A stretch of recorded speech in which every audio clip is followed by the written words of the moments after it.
going north 125, Mm-hmm. and our accelerator stuck. I'm sorry? Our accelerator stuck. We're approaching an intersection. We're approaching an intersection. Hold on. Pray. Okay. Oh, shoot. Oh. Okay.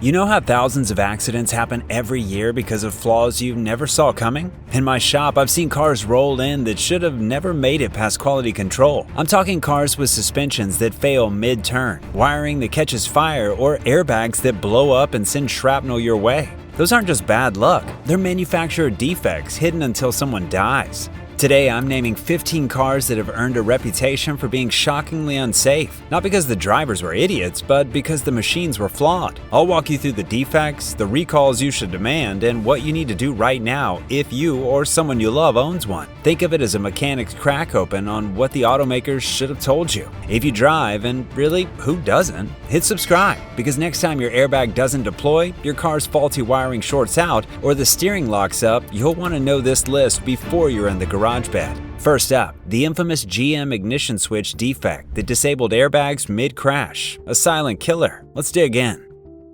Have you ever had your car just decide it's done driving and take a nap? That's what the GM ignition switch defect did, and it's one of the biggest automotive screw-ups in history. I've had cobalts and ions roll into my shop where the engine would just suddenly shut off mid-turn. No power steering, no airbags, no brakes. The culprit? A tiny ignition switch that could flick off from a bump, a heavy keychain, or even breathing on it too hard. When that happened, the airbags were basically on vacation. GM eventually recalled over 2.6 million cars after this defect caused dozens of fatalities. But the real kicker? They knew about it for years before the recall. If you've still got one of these dinosaurs, check your VIN for recall completion. And for the love of torque wrenches, keep your keychain light. That cute pile of keychains isn't worth your life. And while that one turned off without warning, the next death trap had the opposite issue. It loved to roll over just from turning too fast. If you ever wanted a car that combines off-road power with circus balancing talent, the Ford Bronco 2 was your ride. Unfortunately, it was a rolling tombstone. Built in the late 80s with a narrow wheelbase and a high center of gravity, this thing flipped if you even thought about taking a curve too fast. It was basically a 2-ton unicycle with bad suspension. Ford knew the problem, they even tested it and rolled it repeatedly. The fix? Slap on a drive safely sticker and call it a day. Lawsuits piled up after hundreds of rollovers, and it became one of the most infamous cases of "we told you so" in auto safety history. If you somehow still drive one, check your tires, keep speeds down, and maybe invest in a prayer. Now, some cars didn't just roll or stall, they exploded. Let's talk about a recall so massive it literally blew up across the world. If your car has a Takata airbag, congratulations, you might be sitting on a fragmentation grenade. Here's the deal, over 67 million airbags across dozens of brands, including Honda, Toyota, Ford, BMW, and more, were recalled after the inflators started exploding when they were deployed. Instead of cushioning you, they send shards of metal into your face and chest. Yeah, your airbag could stab you. I've seen these come through the shop, and the scariest part is, there's no way to tell by looking at it. The problem was cheap, unstable chemicals inside the inflator housing that deteriorated over time, especially in humid climates. If you drive anything made between 2002 and 2017, go to nhtsa.gov and your VIN right now. Don't wait until the next service. This one isn't a maybe, it's a must fix. Now, airbags that explode are bad enough, but the next scandal combined exploding tires and SUVs that love to flip. Yeah, this one was messy. Ah yes, the early 2000s dynamic duo of doom, the Ford Explorer and Firestone tires. Separately, they were fine. Together, a rolling death wish. Here's what happened. Ford recommended low tire pressure to make the ride smoother. Firestone, meanwhile, had a tread separation issue, meaning the rubber literally peeled off at highway speeds. Add soft tires, a top-heavy SUV, and a sharp turn, you've got yourself a recipe for a 70-mile-per-hour barrel roll. By the time the scandal blew up, over 270 deaths were linked to the combo. Both companies pointed fingers at each other like two kids caught breaking a window. The result? One of the biggest recalls in history and a permanent dent in both brands' reputation. If you own an early Explorer, make sure your tires aren't older than your phone plan, because one weak spot is all it takes to turn your SUV into a gymnast. And speaking of bad designs, imagine a Jeep where a tiny bump from behind could turn it into a rolling fireball. Yeah, that's not an exaggeration. I love Jeeps. They're tough, capable, and built for adventure. But those early 90s to mid-2000s Cherokees and Liberties, they came with a hidden booby trap. A gas tank that sat right behind the rear axle, totally exposed. Translation? A rear-end collision could puncture the tank and cause the car to burst into flames. This flaw was linked to over 70 fiery deaths, and yet Chrysler argued for years that it was within acceptable safety standards. Sure, if the standard is spontaneous combustion. Eventually, after intense pressure, Jeep recalled 1.5 million vehicles and added a tow hitch as a makeshift shield. But as a mechanic, I'll tell you, that hitch was a band-aid on a bullet wound. If you're still driving one, double-check that recall work was actually done, and keep your distance at stoplights. Now from Jeeps that ignite to Toyotas that decide you're not braking today, let's talk about the pedal panic that had millions sweating. For years, Toyota's reputation was all about reliability, until drivers started reporting that their cars were taking off on their own. Suddenly, unintended acceleration hit models like the Camry, Lexus ES, and Corolla, and it wasn't rare, it was terrifying. Some cases were caused by floor mat entrapment, others by sticky accelerator pedals, and some we still don't fully understand. Cars would just keep accelerating, brakes or not. One infamous crash in California even involved an off-duty cop who couldn't stop his Lexus, leading to multiple fatalities, and it exposed a nightmare Toyota couldn't ignore. Millions of cars were recalled, lawsuits piled up, and Toyota had to relearn what quality control meant. Pro tip, always make sure your floor mats are secured properly, and if your car ever feels possessed, shift into neutral immediately and pull over for safety. And while Toyotas were speeding up without warning, GM had a different issue: cars that move themselves while parked. You think your car's parked, you grab your groceries, and suddenly it starts backing up on its own. Nope, not haunted, just another classic GM transmission defect. Some older GM models from the 80s through the early 2000s had a faulty park mechanism that didn't fully engage. So even though the shifter said P, the car could slip into reverse, especially when the engine was still warm. Cue runway cars crushing mailboxes, garage doors, and in some cases, worse. I've seen this one firsthand. Customers swearing the car had a mind of its own.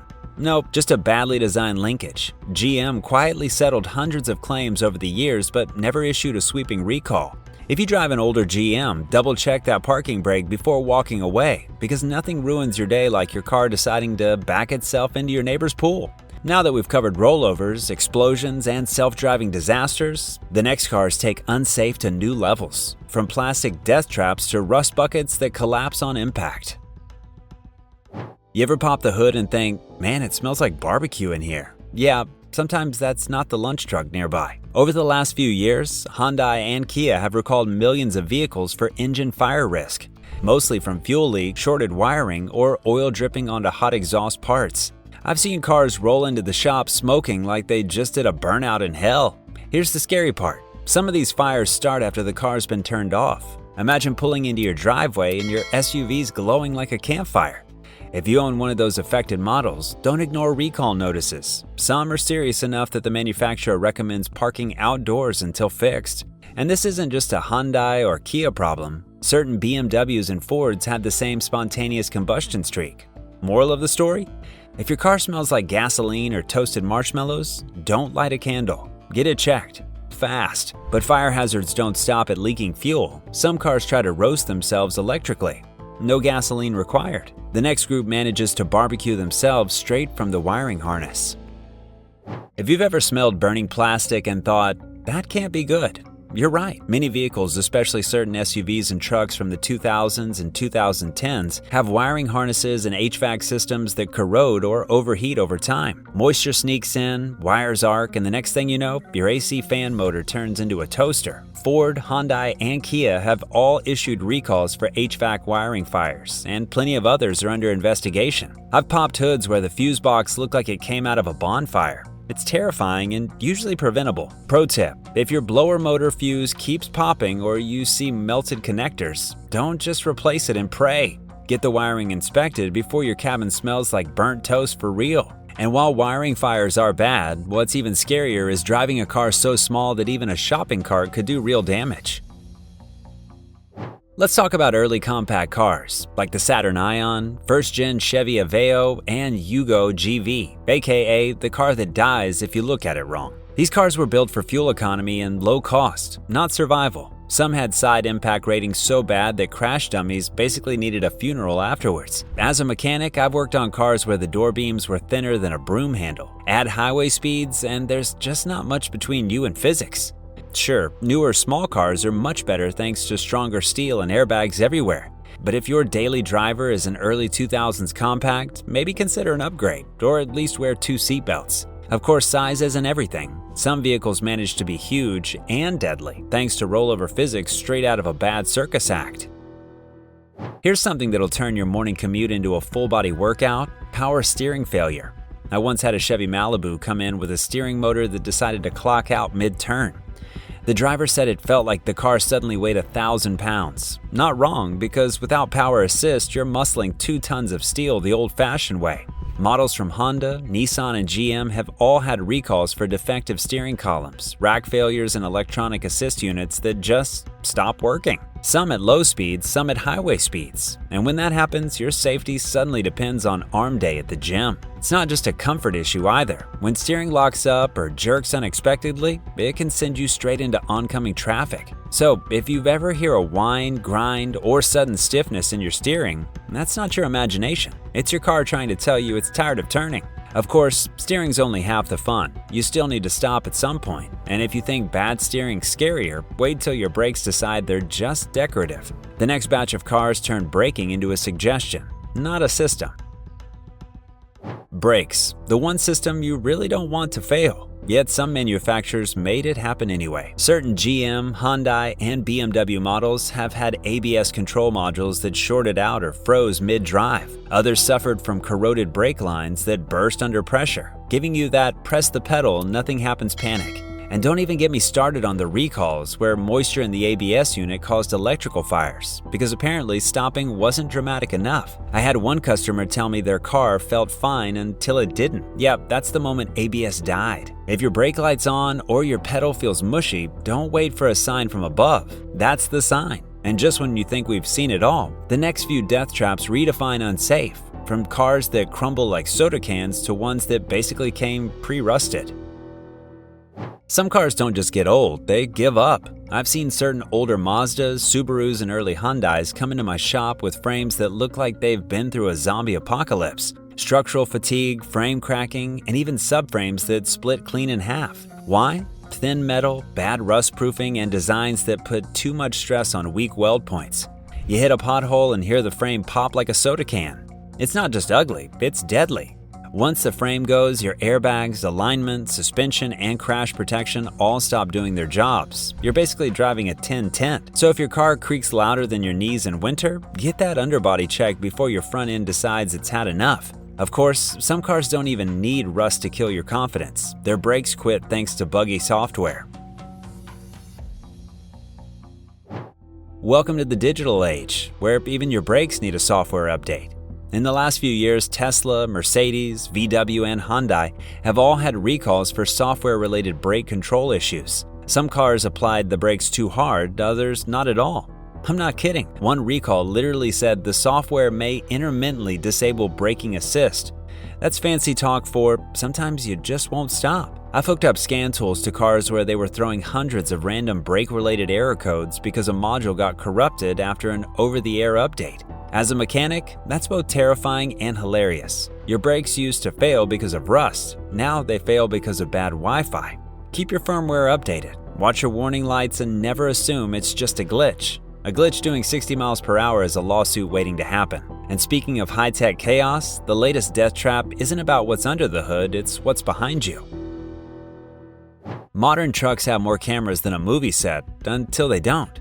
Some Toyota Tundra, Tacoma, and Sequoia models were recently recalled after their rear-view cameras failed intermittently, leaving drivers blind when backing up. It might sound minor until you realize reversing a full-size pickup without a camera today is like trying to park a tank using a periscope from 1943. The issue? Faulty wiring harnesses and software glitches that kill the feed at random. Drivers have reported screens going black right as they're backing near pedestrians or obstacles. And as someone who's worked on plenty of these trucks, I'll tell you, the wiring setup behind those dashboards is a spaghetti nightmare. If your backup camera goes dark, don't shrug it off. It's a recall-worthy safety hazard. So, maybe your car's on this list, or maybe it's not. Either way, here's what I tell every driver who's starting to wonder if their ride is secretly plotting against them. First off, don't panic, but do act. Here's what I'd tell any customer rolling into my bay after seeing their model pop up in a recall headline. Run your VIN on the nhtsa.gov/recalls page. It's free, fast, and 100% official. If there's an open recall, schedule it immediately. Recall repairs are free, no matter how old the car is. If your issue isn't under recall yet, but matches known defects, document everything. Sounds, leaks, warning lights, even smells. It builds a case. Keep service records. If things go sideways, those papers are your shield. Don't ignore weird behavior. It only happens sometimes is famous last words for cars that end up in the news. As I always say in the shop, you can't fix what you won't admit is broken, and pretending a safety defect doesn't exist won't make it go away. At the end of the day, every car has its flaws, but some go way beyond quirks. These are the ones that turn driving into a contact sport. If your car made the list, don't take it personally. Take it to a dealer. And if you've survived driving one of these death traps, you've earned the right to complain in the comments. If this breakdown helped you, hit like, subscribe, and tell me your car's horror story. I might feature it next, because in this garage the truth doesn't stall. Some cars just need maintenance, others need mercy. Know which one you're driving before it decides for you.